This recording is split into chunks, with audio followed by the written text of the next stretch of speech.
Hi, this is Michael Imperioli. I just finished talking to Cara on the Really Famous podcast. Listen.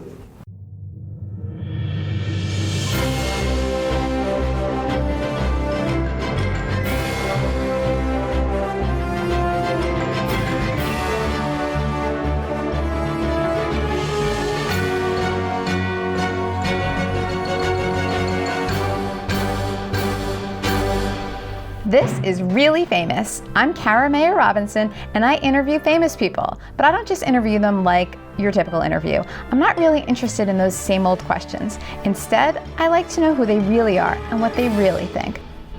My really famous guest today is Michael Imperioli. Sopranos lovers, get ready. It's Christopher Moltisanti, Tony Soprano's nephew. But there's more to Michael than Christopher. He's on a brand new TV series on ABC called Alex Inc. And guess what? It's a show about podcasting. Yes! In the show, Zach Braff, who you know from Scrubs, asks Michael's character, Eddie, to help him start a podcast company. So that's cool. And we have a little fun talking about the realities of podcasting and whether or not Michael listens to them in real life. And Michael wrote a new book. He's got a new book out called The Perfume Burned His Eyes. It's a coming-of-age novel inspired by The Catcher in the Rye and his friend Lou Reed. But yes, of course, we talk about The Sopranos. Of course, we talk about David Chase, James Gandolfini, the characters, and he gives some inside scoop on Goodfellas. Remember him in Goodfellas? He played the teen who was shot in the foot by Joe Pesci. By the end of the show, you will know how he felt about working with Joe Pesci, Martin Scorsese, and Spike Lee, because he worked with him a bunch of times too. You'll also find out a behind-the-scenes secret about where a pivotal episode of The Sopranos was shot, and it's not what you think. And you'll also find out why Michael in real life was a bit stalkerish at one point.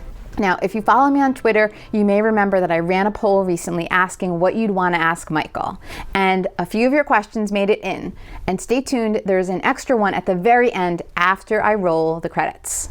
Big welcome to our new sponsor, On Location Tours. Do you live in New York or are you planning to visit? One of the first things you'll want to do is jump on a super cool guided tour that takes you to more than 40 locations where The Sopranos was filmed. Book a seat on the Sopranos bus tour. Go to onlocationtours.com to book your tour today. It starts in New York City. It runs Thursdays at 10 a.m. and Saturdays at 11:30 a.m. Here's a taste of what you'll see if you jump on the tour. Scenes from the opening credits, Bada Bing, Artie's Restaurant, the Searchlight Diner, Carmela's Church, and of course, the spot where the final scene of The Sopranos took place. Yes, I've been there myself. In fact, I even took a few pictures in the booth where Tony and Carmela were waiting for the whole family to meet for dinner. And then, well, you know what happens next. But anyway, thank you to the Crown Plaza, HY36, for hosting Michael and me for this conversation. Now, my friends, I give you Michael Imperioli. Are you with a K or a Yes. C? Okay, yeah, my cousin too. Really? With a K? That was going to be my name if I was a girl. Do you know Really? that? Yeah. That was going to be my mom was going to name me that if I was a girl. Why Carol with a K? I don't know. She never told you? She liked it. Awesome! Yeah. So let's talk about the book. All right, the name of the book is... The Perfume Burned His Eyes. And it's a novel. It's a coming-of-age novel, Right, yes. and I heard that you were inspired to write it by something that you were going through with your son. He was a teenager because the protagonist is a teenager. Protagonist is a 16-year-old boy. My son was 16, and I just wanted to relate to that frame of mind. The character is not based on him, nor is any of the events in the book based on. None of them happened. It's not real. And the story's set in 1976. I was 10 at the time. I wasn't 16. I started writing about this kid. Coming-of-age stories were important to me. I wrote a pilot for that HBO bought at one time that was a coming-of-age story. It had some similarities to this, and then wound up not getting made.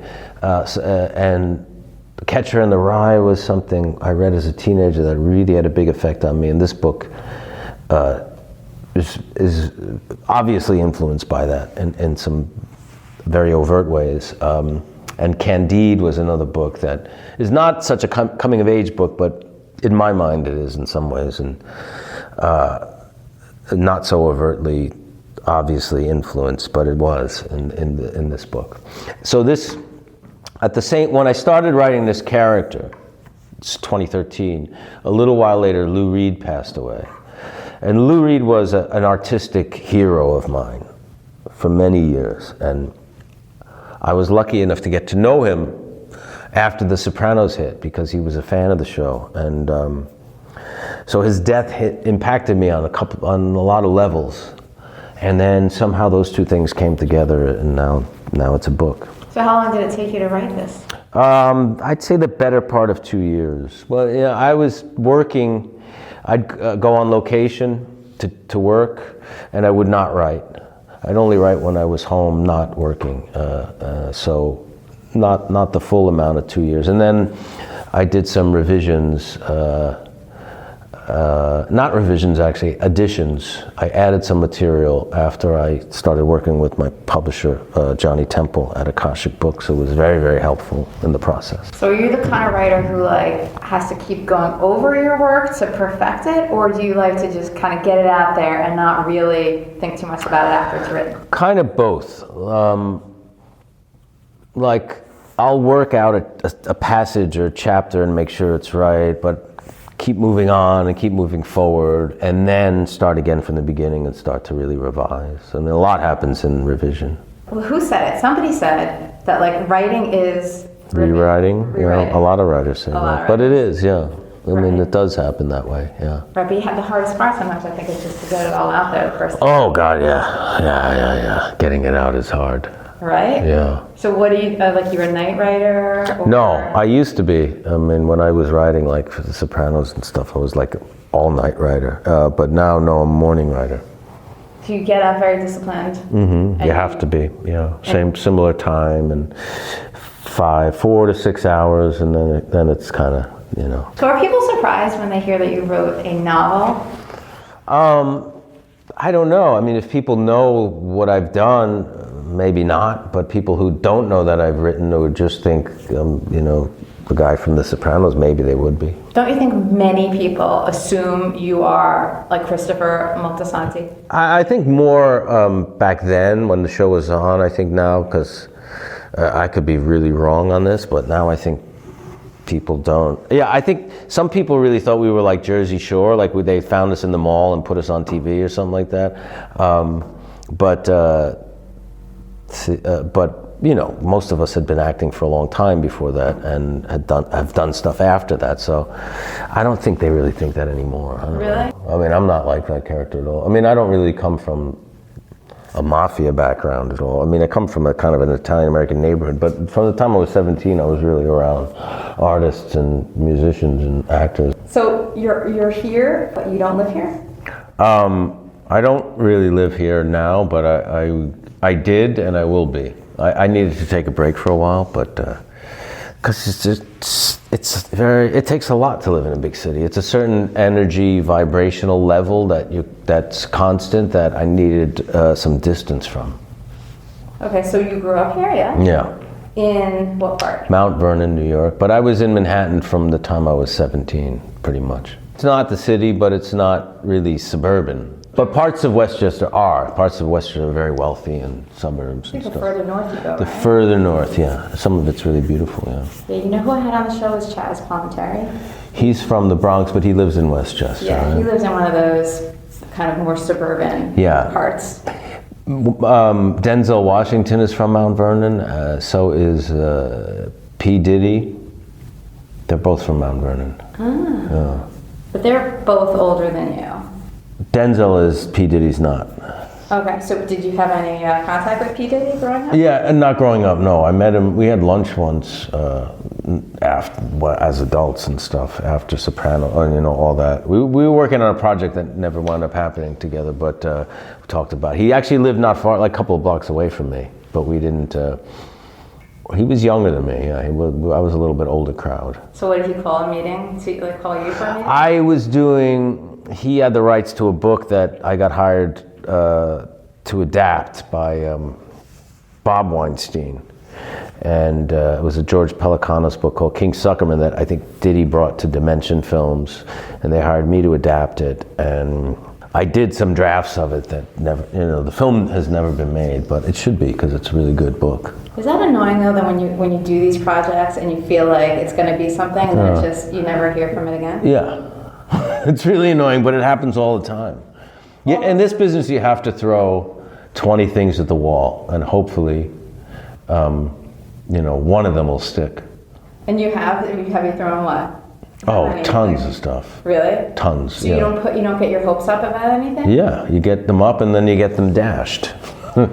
So what is it usually though? Is it a marketing issue? It could be a million different things. It could be, like a studio, something like a Mirror Dimension, like which in this case was, they have a lot of, intellectual properties that they buy and then they option it, and if they want to attach someone who doesn't get attached, and they can only make so many movies every year, and they have maybe 50 things or 100 things that they're looking at making, but maybe they'll only make 10. So some of it's a numbers game, and sometimes things do get made. So what's the big project that you're still hoping maybe someday will get revived that you? No, in this business, it's not. Once something's not getting made, like if you have a deal and it falls through, it's very rare that it's going to be revived. Like if you make a pilot that doesn't get picked up, say, by a network, it becomes kind of radioactive. Like no one wants to go near it anymore. There's a couple of projects that I've been developing for a number of years that I'm still working at because they haven't been totally rejected. They just been slow to develop and slow to move around. But no, there's nothing that I would want her to do to revive it. I think you move on in this business. You have to, or you'll lose your mind. Is there a mourning process, or is it pretty cut and dry? You're like, okay, this is done. By the next day you'll be okay. Oh, that's pretty good. Yeah. So I guess you have to kind of be like that to be able to keep going. Yeah, you learn that, not to hold on to stuff. It's like, by the next day you're fine. It's like, I've been on shows that you did one season and then they get canceled and you feel bad because you like the show and you like the people and you liked having a steady job, and then you're bummed out and then the next day you move on. So what, okay. Oh shoot, I'm blanking out. What was the show on Amazon? Mad Dogs. Yeah, is that like Mad Dogs? Yeah, I really wanted to do another season of Mad Dogs and I really liked it, but we didn't, and you were bummed and then you move on. Mm-hmm. That's how it is. It's kind of what keeps it interesting though, isn't it? You're not doing the same thing year after year after year. It does keep it interesting. I mean, there's something to be said for, steady jobs though. Like The Sopranos, right? Yeah, I mean, sure. That was a good gig. Well, it's a great gig. It was a long gig and a great gig, yeah. So, growing up in Mount Vernon, what was your family like? My dad was a bus driver in the Bronx. My mom worked in the school. She was a secretary in a public school, not where I went. Actually, she didn't work till a little bit later on. We lived in the house that my grandparents owned. We lived on the second floor. And my mom kind of grew up in that house, and I had, it was one of these neighborhoods where everyone in the neighborhood and a lot of kids your age, some of whom I'm still very good friends with, and you play football and baseball in the street and hang out all night in the summertime. It's great. It was a really nice place to grow up. What was your dad like? He's the greatest, man. He's the best. He just finally retired. Like, he was a bus driver for 30 years. He retired in 2000, and then he started driving a couple of doctors, 3 days a week, and he just retired last week. When I was 14, so he was about 40, right? Yeah, 39, 40, he started doing community theater, and he had never acted before, which looking back, I think is incredibly courageous, stepping on a stage. And then later on, when I was in my early 20s, I started producing off-Broadway theater, and he wound up doing some stuff with us. And then actually did a play at La Mama that I wasn't involved in, and did a little bit of acting. Does he still? No, he doesn't. So he kind of dabbled in it for a while? Yeah, he did.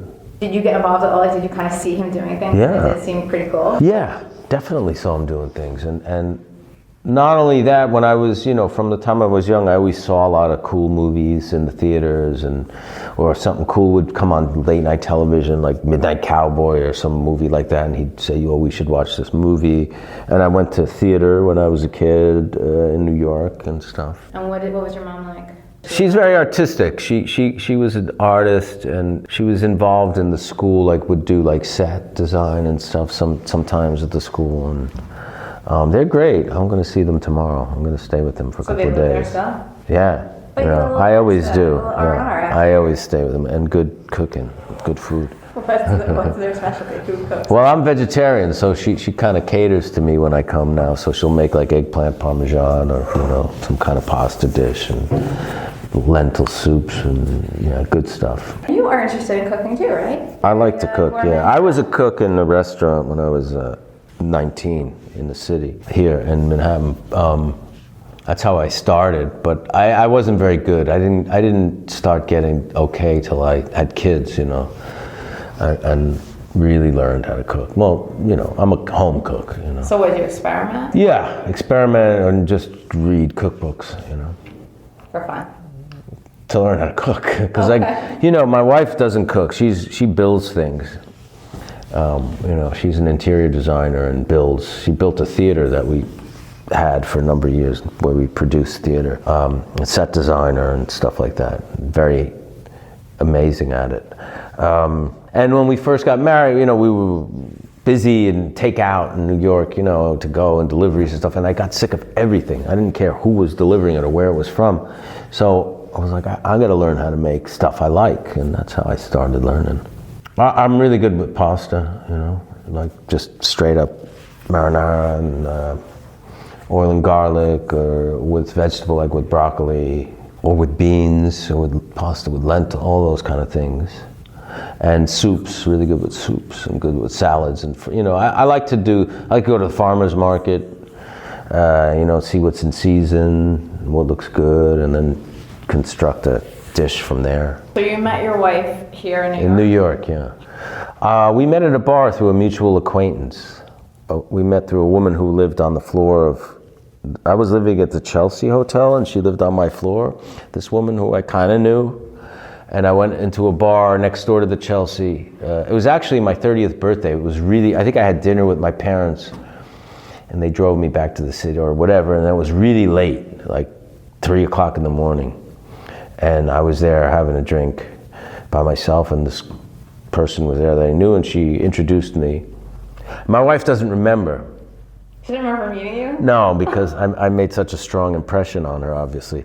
But I found out that my wife owned a bar around the corner from the Chelsea, so I started basically stalking her, literally, no joke. And eventually, got together with her. So you met her that night. Yeah. You were not memorable to her. She was memorable to you. Yes. So you start stalking her. Yeah. And then at some point, she notices you. Yeah, I started going to the bar and would just sit there and be quiet and watch her, and for a lot of times, and a lot of her friends were like, this guy's off and something weird. He just comes and sits, doesn't talk. And I would walk by the place in the day, like someone told her, well, I saw that guy, he walked by the place again. Yeah, I was like a creepy stalker. But, sometimes it pays off. So she didn't get spooked by you? She went she didn't get spooked. And then when she got to know guess she was probably flattered by it. I would be, I guess. I didn't want to mess with her or disturb her. I liked her. Yeah. I was in love with her, actually, so there you go. We moved in together very quickly, like after our first date, and a couple of weeks later, and got married a few months after that. That's quick. Quick, yeah. And then you had some kids? Yeah, we have 3 kids. I read that you had 2 somewhere. I guess all that stuff, can't believe what you read, right? No, never. Never? No. Is there some fake news about you out there? Yeah, my name in Wikipedia says my name is James, it's not. My name is Michael. Name is James? Yeah, my real name is James, That's which bizarre. is not true. Well, So Wikipedia, which is where everyone goes for information, the very first thing about me is wrong. They had my school wrong, and they had tons of shit wrong. yeah, I hadn't an argument with my daughter actually recently. She insists that Wikipedia is like a reliable source. I said, no, it's Wikipedia. It is totally unreliable. If you want to quote something to me from Wikipedia, you're going to have 3 good sources. Backup sources? Yeah, no, so there you go. So take it with a grain of salt. Yeah, yeah. So how old are your kids now? 27, 20, and 16. So what about the whole fame thing? Like, how has that impacted everything for you? Like, your wife, your family, like, because you were, just a regular part of the family growing up, I'm sure. And then what was that like when you started to become like a star? I don't know. I mean, for me, it was, it's strange. I mean, it was kind of, I started working in movies, and then Goodfellas came out, and that was kind of a big deal. And although, people would just recognize you a little bit here and there, but then The Sopranos was another stage, because it became so popular and was on so long. So, I mean, I can only speak for me. I can't speak for them how it affected them. But for me, you have to kind of adjust to it, because it's certainly a very different experience when, as an actor, when you're an actor learning, coming up, a lot of what you do is look at people and observe behavior. Because and New York is such a great place to do that, because that's all it's so accessible, and you're around so many people, and you can look at people and they don't think it necessarily weird because you're 2 feet away from them, and then suddenly people looking at you because they recognize you or know you from something, so that becomes kind of a little bit of a strange thing. And I think you just have to get comfortable with it. Mm-hmm. Not resist it so much. Yeah, I mean, it comes with the territory, I guess.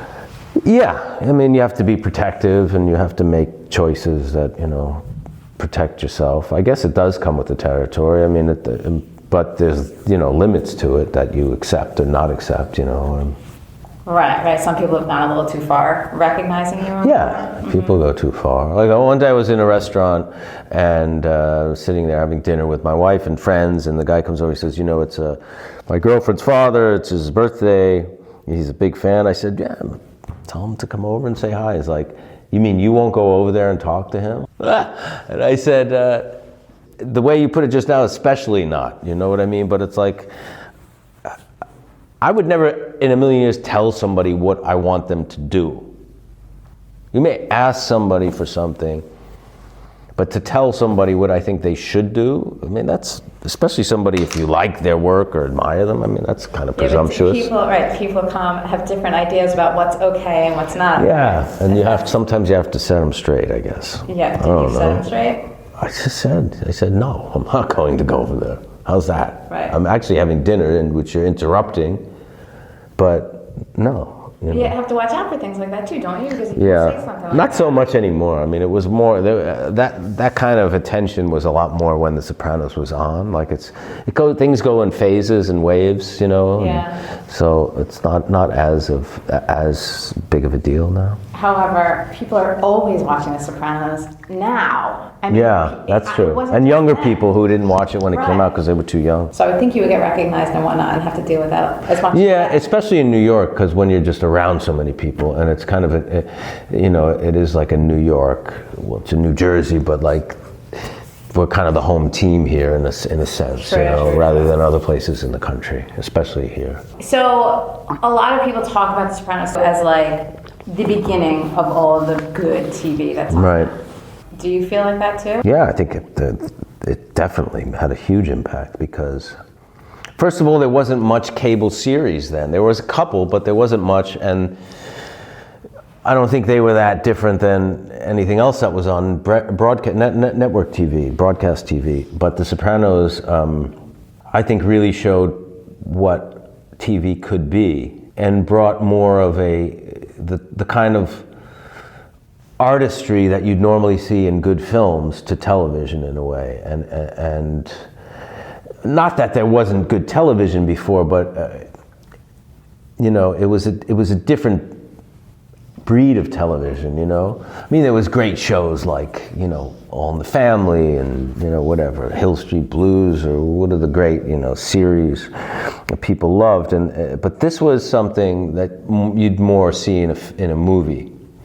And and then there was a level of comedy and a level of drama and violence and mob, and those ingredients, I guess, really struck. And what it allowed was a certain authorship of television. So whereas David Chase, who had this vision, and HBO allowing him to execute it pretty much exactly how he wanted to do it, it ushered that era in. So you'd get these great creative minds and give them, the freedom to not be bound by what the sponsors want and what the demographics want. And HBO was so great about having the freedom. You didn't need the ratings.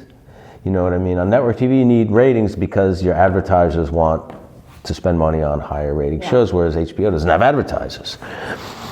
So if you get people's attention, people talking, that's what HBO wanted, and that's what they did. And I think it did usher in a whole new... Yeah, I think so. It was probably the first. I don't even remember what was on HBO before that. Was that movies? I think maybe Arliss might have been on before, Arliss, okay. Which is a different kind of show. I'm not sure if we beat them to the punch or not, but I don't know. There wasn't much, though. When I, was auditioning for it, I didn't really have a lot of hope that it was going to go, because there wasn't a lot of series on cable. I didn't even know what that would entail, Let's back up a second to Goodfellas, to Spider. Okay. So that obviously was huge. So you were young then. I rewatched it last night, just your part, because I've seen it a million times anyway. I didn't need to. I was 22, I think, or 23. But you looked younger in it. When I saw I you looked in like that a baby scene, at that age. You looked like a baby. I know. This is like a teenager right here. Yeah, I wasn't. I was already living with a girlfriend in the village. I think I was 22, 23. So was that you trying to be a teenager, or did you just have that not babyish, sorry. I mean, I looked young, that was just physically, but his energy, you try to make he was supposed to be 17 or 18 or something. It was a great scene. I know you've heard it a million times, but it's incredible when you look at the way that you said everything, all of the dialogue. So that was written out for you? No, it was all improvisation. Shut up, seriously? Except for the line, "Go fuck yourself, Tommy." Everything else was improvisation, and different every take. No, well that makes sense then. Yeah. Because it was I was buying you so much as that kid. So you were just being him, I guess. Just being in the moment, yeah. But I had been training as an actor since I was 17, so I was ready for that, I mean, I knew that Scorsese liked improvisation, and I did it in the audition when I met him, and I did it I was ready for that, yeah. So what was the audition like, and how did you even get to that? I auditioned for the casting, Ellen Lewis, the casting director first, and then I auditioned for him. There were sides, which you audition with sides, which are a couple of pages of dialogue from the movie. I didn't have the script, I had read the book. A wise guy. Wise guy. It was a scene, it was Joe Pesci's character. All the guys reading for all the parts, other than the stars, were reading Joe Pesci's character. I actually thought I was auditioning for that character. I didn't know Joe Pesci was playing it, and I'd read the book and I knew who Tommy was. And I'm reading his lines. And he was supposed to be in some of the scenes 21 or something, so I thought I was auditioning for that character. But I knew that Marty liked improv, so I did a lot of improv in the audition. But you actually, during the audition, you were playing Tommy? Yeah, and I knew he liked, because I did some research on him, he was a big hero of mine, it still is, Okay, and then what about when you were in the room improvising? So is Joe Pesci improvising with you then? Of course, yeah. So that was it? So he just starts saying what he says, and you start saying? Yeah, Marty said, okay, so we'll do this. We rehearsed a lot, but even at the rehearsals, every take was different. So he said, all right, so just bring Jimmy a drink. No, Jimmy and Henry a drink. That's the beginning of the scene. So I bring them a drink, and then Joe asks, well, where's my drink? And that's how that whole thing started. And at first I played him a lot more kind of like a wise ass. And then Marty pulled me aside and said, I think this guy, maybe he's a little slow. So then I kind of started stuttering and stammering, rather than just be stupid. I made it more of like a speech thing, and that's how that happened. But Marty was, when I got to the set, you have to remember being like a young actor from New York, who's Italian American. This is like they're calling you up from the minor leagues to play with the Yankees in like the World Series, and it's a gangster movie. It's like it was a big deal.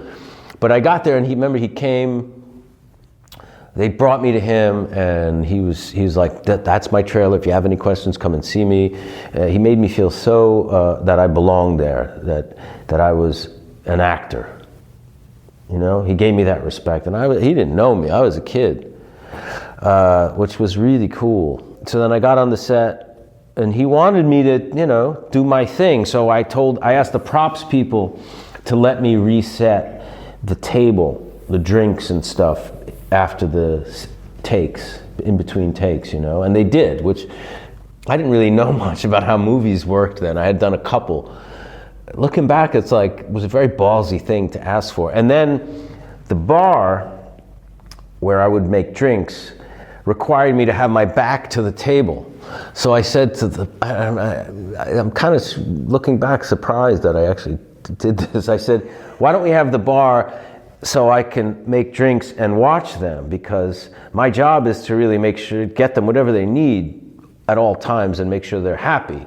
So what they did was they moved something and put all the bottles and stuff so I'd face the card table rather than have my back to make a drink. Actually, there's a shot with me making a drink when De Niro's like talking about me, and they cut to me and making a drink, and I'm looking at him, and that happened because I decided to change things. Yeah. So, and Scorsese let me do all that shit, which is, you think about it, takes a lot of faith. I think it's a lot of what makes him a great director, because he lets, listen, you need to be comfortable as an actor to really express, to really take chances. Whenever there's tension or the director's being forceful or pushy, you close up. And then you'll do the line, or you might be okay and you might be good, but you're not going to go to that other level of just freedom and just feel comfortable enough to be spontaneous and take a risk and stuff. And he created that atmosphere. Yeah, so that's what all the actors who were in these great films deliver all these performances. Yeah. I mean, someone like Robert De Niro probably do that anyway, but because he's so good. But yes, that's why they feel so like you're in the room watching this happen. It doesn't feel like anything fake or staged.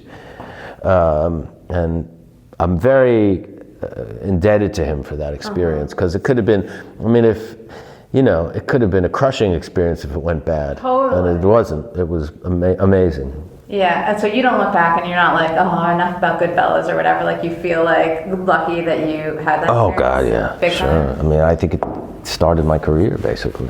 And then, so was it right after that you got The Sopranos? Or No. Missing some years? Goodfellas was released in 1990. The Sopranos pilot was shot 7 years later, 1997. No, but what I did get after that, Spike Lee after that. I got Jungle Fever, because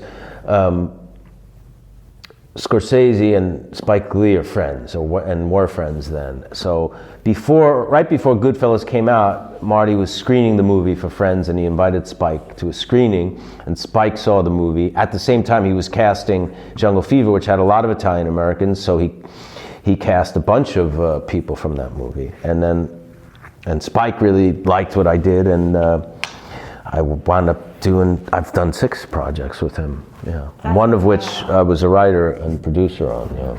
Which one did you write and produce? Summer of Sam. I was a co-writer, co-producer, co-writer. So how does that work? You're a co-writer. So what is there, like a writer's room like in TV? No, me and an actor that I'd known who started writing named Victor Colicchio, he had the initial idea for that. And he had an early draft of it, and I read it and loved it, and saw some other possibilities for it, and started to work with him as a writer on it. And originally I wanted to direct it, and I brought it to Spike, and he said, you should direct. And he said, I'll executive produce it. And we shopped it around, and we really didn't get anywhere. So it kind of died. And then at some point Spike said, I think I want to do this, which was great. And we were like, okay, fantastic. And he did. So obviously you're a writer. You have a new book. Like, were you writing as a kid too? Like, as you were a teenager? I wrote a little bit as a kid, not very well. But I started writing screenplays, even prose, around the same time I was acting. Up until I was 30, I didn't finish anything, or if I did, I remember I kept moving apartments like every year in New York, and I would take all the stuff I was writing. And by 30, I had a huge stack of notebooks and things, and one day I threw them all away in the garbage because I was attached to it, and I was like, you want to write, but you don't even know what you want to say. And then when Sam came along, I realized that I realized there was something to say that I could contribute in this, and we got that done. And then I've written a lot of, I did a couple of adaptations and a few screenplays that have never been produced. I wrote 5 of the Soprano episodes. Yeah, which ones did you write? Do you have them all on top? From Where to Eternity, season 2. The Telltale Mozzarella, which I don't know what season that was. Lady Gaga was an extra in that episode. Oh, cool. Before she was Lady Gaga. So she looked like a normal person, like regular? Yeah, a teenager. She was a kid. She was one of Anthony Jr.'s friends. I wrote one called Jubilee, I think. I wrote one called, I don't remember the name, the titles, and I don't remember the seasons because there was so many. I wrote a movie and directed a movie called The Hungry Ghost in 2008 that was released in 2009. Very indie movie that we shot for like $600,000 or something. So your character Christopher was like a screenwriter too, or like had a screenplay or whatever, right? I remember. Did, yeah. With Tim Daly. Yeah. Who, by the way, was also really famous. Was that part of, like, did David Chase kind of take that? Well, in the pilot, which was written before I was cast in it, there's a line that Christopher had. He tells Tony, he said, my cousin Gregory has a girlfriend who's a development girl in Hollywood, and she said I could sell my story for, and make a lot of money and sell it, maybe even play myself. So that line was there before I was cast. And then, I don't know if through season 1 he knew I was writing. What happened was, after season 1, before the show ever aired, I had really fallen in love with the show and the writing of it. Because the pilot really doesn't, I didn't know, reading the pilot, how great that show could have been. I liked it. I didn't think it was the greatest thing ever. I can't say just from the pilot that it was, it was good. I mean, I wasn't sure if it was a spoof, where it would go. But then when it went, and we did season 1, the script started getting better and better and more interesting and more detailed and more intricate. And by the end of when we wrapped season 1, I was in love with the show and the writing and the characters.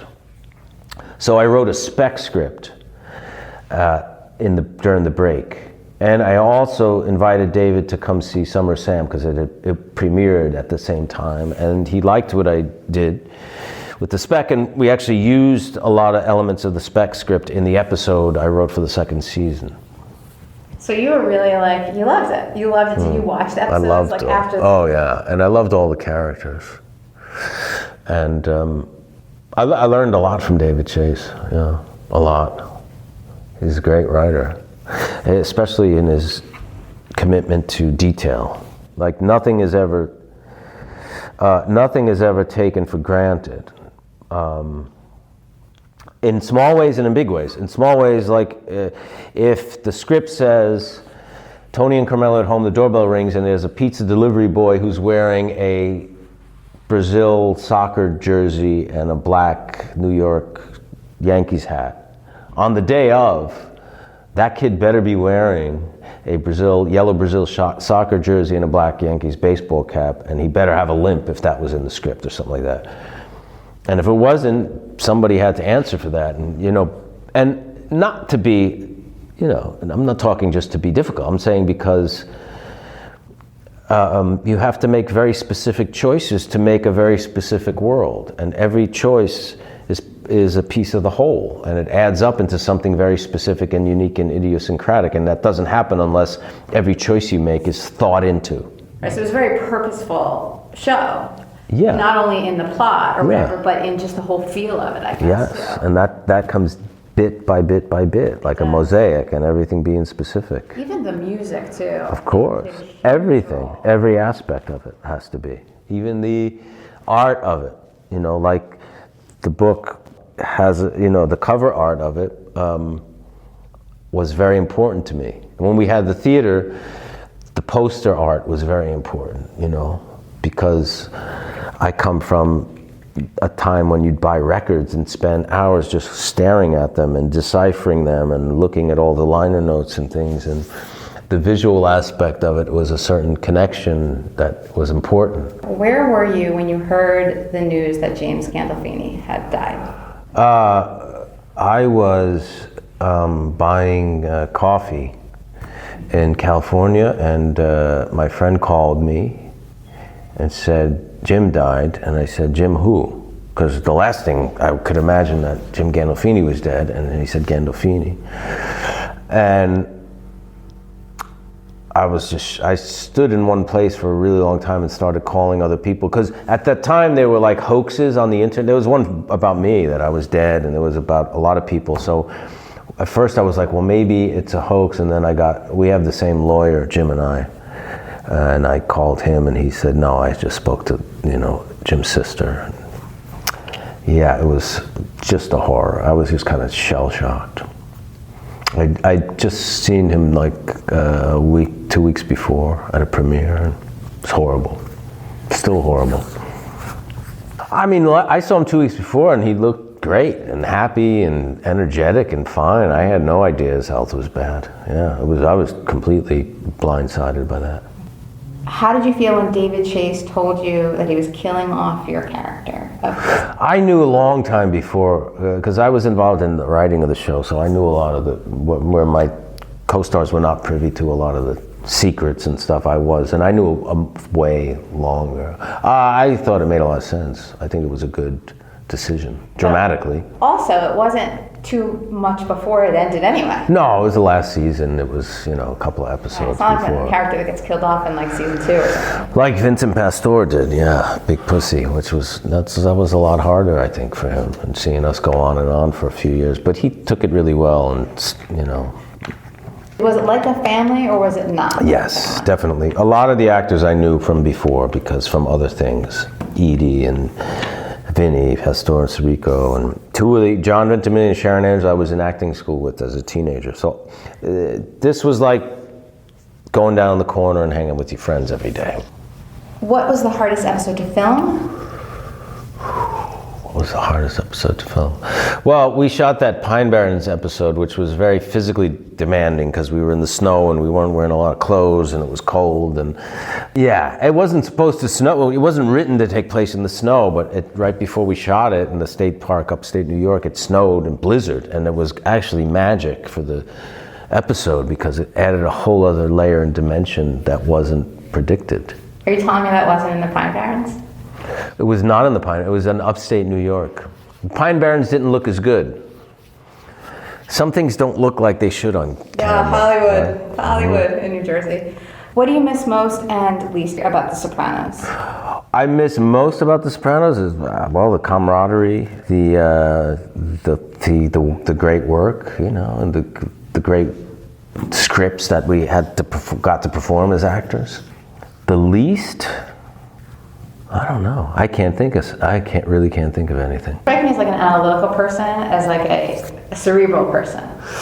Yeah, I could be, but I also like expressing really emotionally, like on stage or through music. And I've played, in bands over the years, and that's a real, very more emotional, rather than cerebral kind of outlet. And so is performing on stage, and acting is very, emotional. Writing is more of a cerebral thing, but I like both of them. And are you like an emotional person, like normally, not when you're working? It depends on the situation, Some things can touch me a lot, yeah. Yeah? Yeah.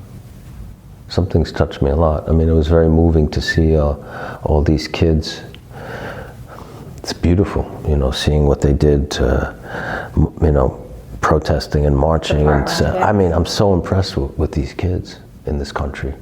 I think it gives me so much hope. I'm so blown away by their conviction and so disgusted at, the politicians who are just saying that it's misguided and it's just that, because they got, NRA money, in their pocket. It's gross. But they're going down.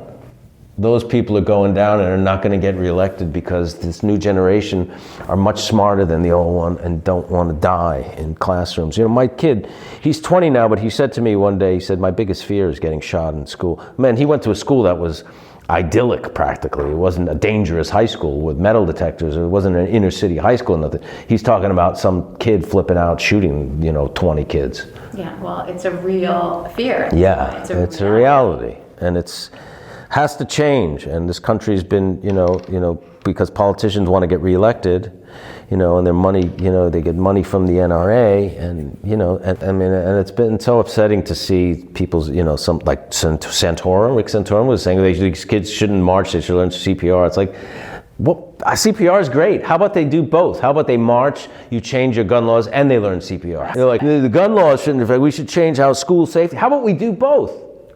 That's a great idea. Maybe if we change the laws, they won't have to learn how to duck under a desk or whatever they're telling them to do to be safe. And these people, they're revolting, the politics of it. I find the left, too, a lot of, the left saying, we're not saying to get rid of the Second Amendment. It's like, well, maybe, why not? We're supposed to be liberal. I mean, for what? I mean, a lot of liberals say, no, I think people should have guns. I think most people are not equipped to use a gun. How about have the police have guns? When they wrote the Second Amendment, there were no police. There wasn't even really an army. So most people, I think, should not have a gun and are not equipped to deal with a gun. No matter how much we think everybody can have one or should have one, I don't know. Mm-hmm. That's my opinion. It's funny, you have a lot of guns in your hand on TV, on screen. Yeah, and that's another issue, I mean, sometimes I look at it and say, well, but if you watch The Sopranos, right, and see me with a gun or someone else with a gun and then want to go out and buy a gun and kill someone, you're psychotic. You're not just, your average person's not going to do that, right? So we have to protect against the psychotic people getting guns. And that's only going to be done through stricter laws, right? I mean, if you watch a show and a guy rapes a woman and you're going to go out and rape a woman, you're psychotic. You have a problem and should be put away and deal with it or something. Get a little help.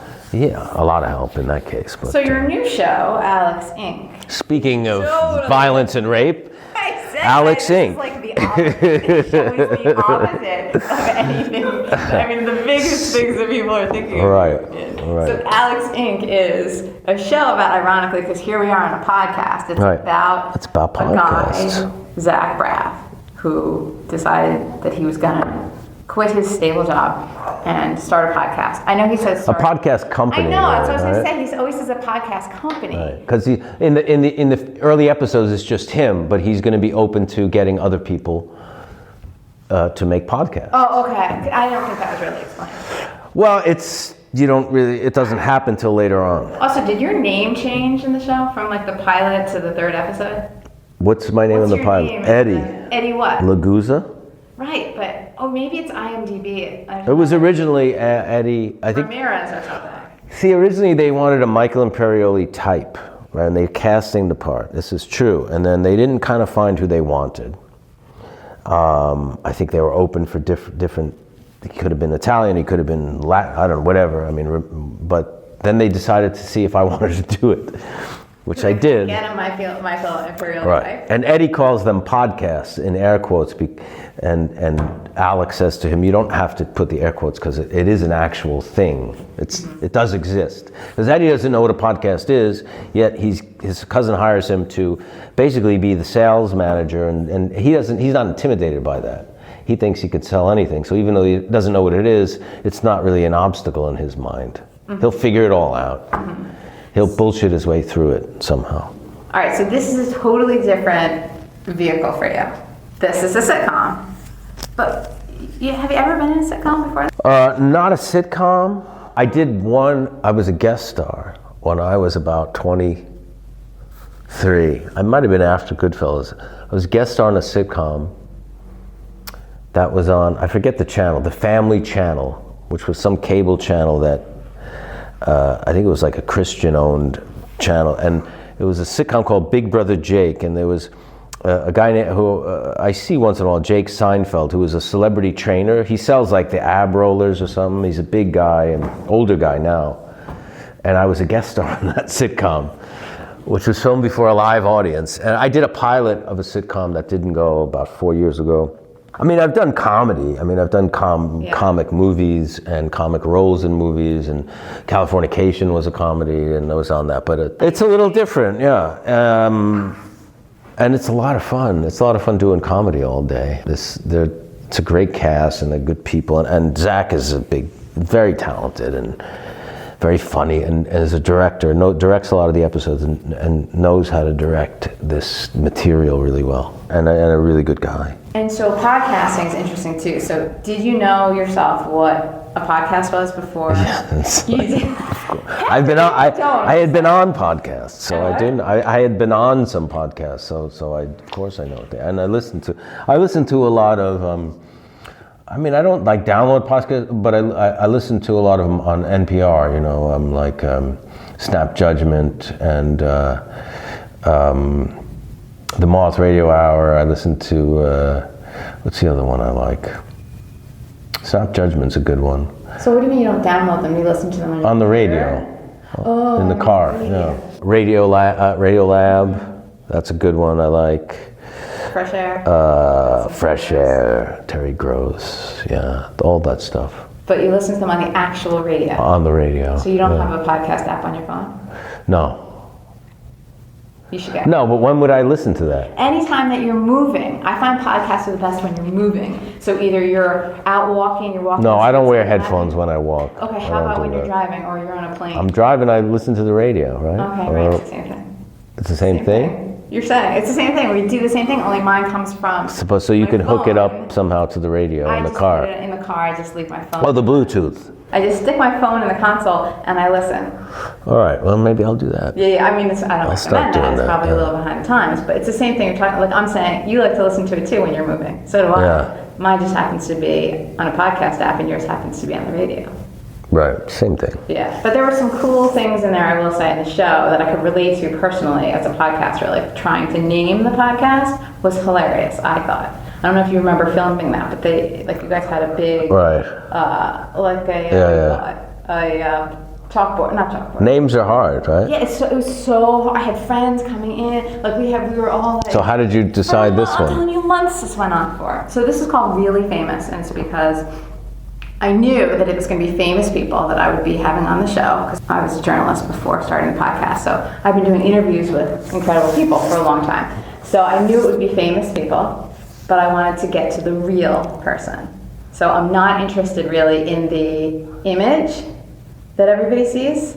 I want everybody to get to know the person, like who they really are. So it's Really Famous. Right, that's cool.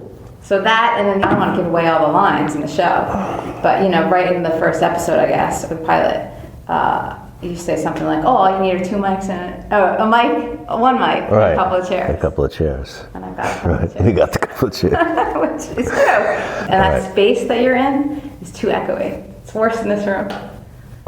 Just saying. But we build a booth in the later episode. Oh, yeah. okay. I think I build a booth. Yeah. I build it with some friends. So how many episodes are? We shot 10. And then what's the word? You have to wait to see if they're picked up. To see how the ratings were. The premiere ratings were good, and hopefully they'll get better and better, and then we'll do more. So can we kind of circle back for a second to what we started with, which was you lived in New York, but you needed a break from New York, so now you're in LA? No, I live in California, in the mountains, and then somewhere, and then but I'm going to go back and forth. Ideally, that's what I want to do. Like I want to be, bi-coastal, because I don't like the winters so much. I don't like the cold. I don't like that. And I like having the best of both, where you can be somewhere very remote and peaceful, and then have the energy of a big city. I like working in LA, but I don't really necessarily want to live there. It's a great place to work. and the lots and the studios are cool, and it's a town that's designed for that, and it's great. And but I don't know if I want to live there. All right, so now you're on a book tour, and so can people still catch you on the book tour for a while, or is it going to be? Yeah, I'm doing something in Hollywood, doing something in Santa Barbara, California, May 17th, and May 20th. What else am I doing? I'm doing something in Chicago in June. Okay, so if people want to see you, get the book, have the book signed, take a photo. Yeah, they can still do that for a while. Yeah, I mean, the book. Reading the book is much better than seeing me, so get the book and read it. So that's the most important thing. So you can get the book anywhere you get your book? Everywhere books are sold, but the best place is, your local independent bookstore, of course. So you want to support the independent bookstores? Absolutely. I love independent bookstores. Why? For instance, I'm working in Vancouver next week, and I was there 2 weeks ago. Whenever I go to a new city, I Google with independent bookstores, and I found this great bookstore called the Paper Hound. It's a tiny bookstore, but it's so well specifically curated because it's owned by book lovers that it's you'll see stuff that you might not see anywhere else because it comes out of somebody's love for books. And that's really important, to be around people of like mind, who select stuff that you might not come across. To me, they're sanctuaries, in the world, and it's more of a communal experience. Some bookstores have a rack with staff picks, and those I always look at that and see what the staff, because they're all book lovers and what they're into, and they read everything. Yeah, and it's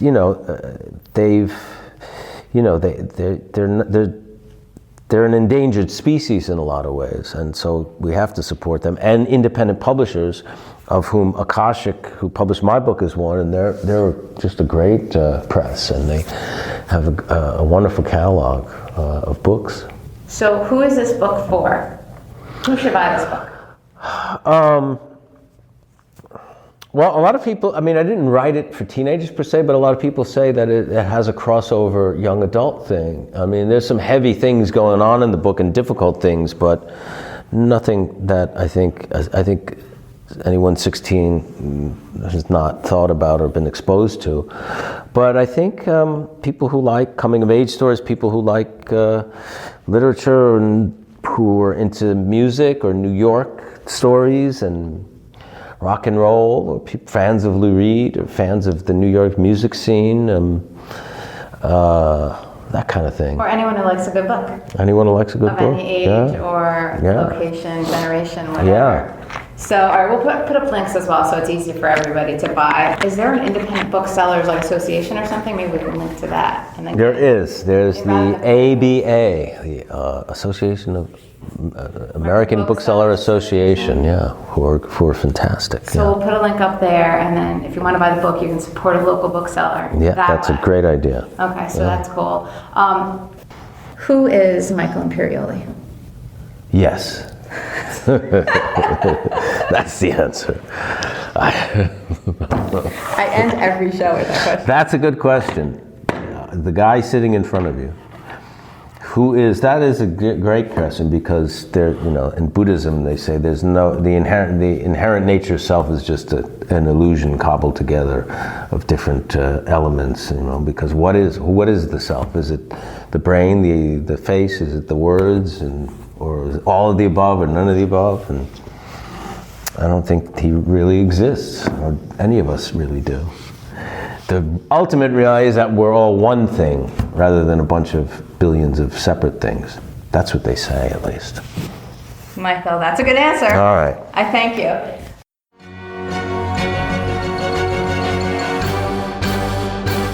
Wait, don't press stop just yet. I have an assortment of treats for you.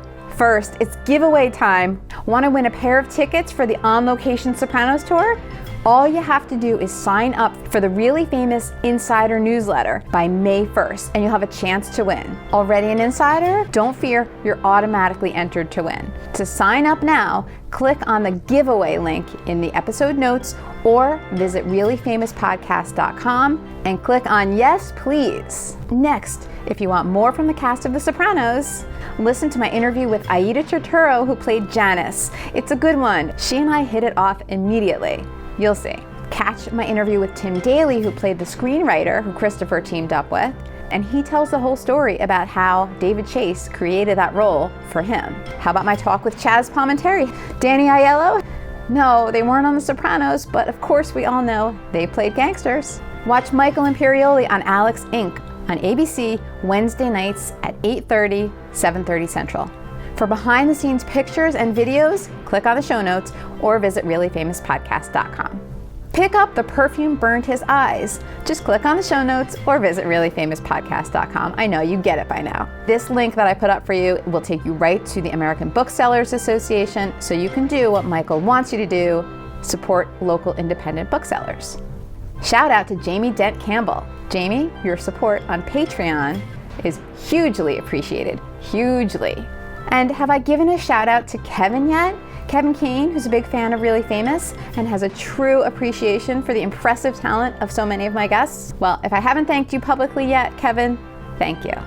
Now it's sneak peek time. Want to know who you'll hear on the next episode of Really Famous? Here's a hint. This famous person contracted malaria. And he spent a couple of decades floating around with no steady job, no car, and no place to call home. Coming next week, so stick around. I'm Kara Mayer Robinson. You're listening to Really Famous. Thanks for listening.